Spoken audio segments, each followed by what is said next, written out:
እግዚአብሔር ስሩ ነው እንጂ ተጨነቁ አላለም። እና አትጨነቁ። እኔ ከማን በልጬ ነው? አብርሃም በድንኳን እኮ ነው የኖረ። ጌታዬ ሆይ የዚህን ያህል ምን በድዬ ነው ጥሩ ስራ ማሰራኝ? ህይወቴ በመባከን አለቀ፣ ለምን አታሳካልኝም? ብዙ ምዕመናን ጥያቄ ነው። አብርሃም እድሜ ልኩን በድንኳን አይደል እንዴ የኖረ? እኛስ ከአብርሃም እንበልጣለን? ይስሐቅ በድንኳን ነው የኖረ። ያዕቆብ እግዚአብሔር ሌሊት ተገልጾ ፍቅር ትግል ሲታገለው ያደረው ያዕቆብ እግዚአብሔር እኮ ነው ትግል ገጥሞት የፍቅር ትግል እግዚአብሔርን እንደዚህ አቅፎ ያደረው ያዕቆብ የኖረው በድንኳን በስደት ነው። እነ ድንኳኑ ቤት እንኳን ደግሞ አገሩ ላይ መቀበር አቅቶት ግብጽ ተሰዶ ነው ያረፈው። ቅዱስ ዳዊት ለዚህ እኮ ነው ነግዶ ፈላሲ አነ ከመ ኩሉ አበውዬ፣ እኔ እንደ አባቶቼ እንግዳ ነኝ።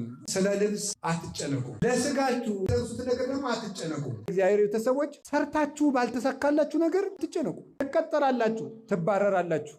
3-4 ጊዜ ንግድ ትከፍታላችሁ፣ ትከስራላችሁ። አትጨነቁ። አሁንም ሞክሩ፣ አይሳካ። በደስታና በሰላም ኑሩ። ጥራችሁ ባልተሳካ ነገር አትጨነቁ። ለምን ድሃውነንስ አንሞትም? ሰነፉነን አንሙት እንጂ ድሃውነንም አንሙት። ምን ችግር አለው? ከለፋንበት ነገር ምን ይዘን እንሄዳለን? 3 ክንድ ከስንዝር መገነዣ ብቻ አይደለም ይከተለን? ምን ይዘነው ምን ሄድ ነገር አለ? የለም። ስለዚህ ለምንስ ድሃ አንሆንም? ድህነታችሁን ለስንፍና ማስረጃ አታድርጉት እንጂ የታባቱ ለምን ድሃ አልሆንም ብላችሁ አትስነፉ። ሰርታችሁ ድሃ ከሆናችሁ ግን እግዚአብሔር ይመስገን በሉ። ያውም ይላል ቅዱስ ዮሐንስ አፈወርቅ ጌታዬ ሆይ ካንተ ጋር የሚያጣላኝን ገንዘብ ስላልሰጠኝ አመሰግንሃለሁ በለው ይላል። ትሰራላችሁ፣ ትማራላችሁ፣ ትጥራላችሁ፣ ትደክማላችሁ። ብትከስሩ ባይሳካላችሁ ሰርታችሁ ገንዘቡን ልም ቢል እዚህ በኋላ አትጨነቁም። እግዚአብሔር ብቻ አለልን። ስሩ ነው እንጂ እግዚአብሔር ተጨነቁ አላለም። ድርቅ ሆኖ ገበሬ ነው። ሰውየውንም አውቀዋለሁ፣ ይገርማቸዋል። ሐምሌ ድረስ ድርቅ ሆኖ ሰውየው ግን ይዘራል።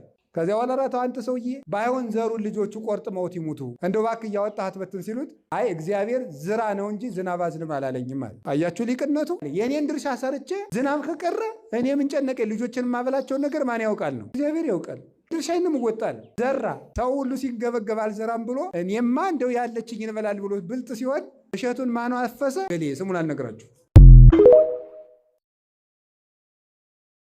ብታጡ ብትነጡ ራሳችሁን ማጥፋት የለባችሁ። ሰው ቢጠላችሁ፣ ባይሳካላችሁ፣ ብትደህዩ፣ ትምህርት ራሱ ውጤት ባይመጣላችሁ፣ ባትቀጠሩ፣ ዘመዶቻችሁ ቢጠላችሁ፣ ጓደኛ ባይኖራችሁ፣ ገንዘብ ባይኖራችሁ፣ ስለወደደን፣ ስለጠራን፣ ስላነጻን፣ ስለቀደሰን፣ ወገኖቹም ስላደረገን፣ አውሬ የነበርነውን በጎቹ ስላደረገን፣ ባይድ የነበርነው ልጆቹ ስላደረገን፣ በክርስቶስ ደም የተገዛው ቅዱስ መቅደስ ነኝ ብላችሁ በዚህ ብቻ ደስ ይላችሁ ይገባል።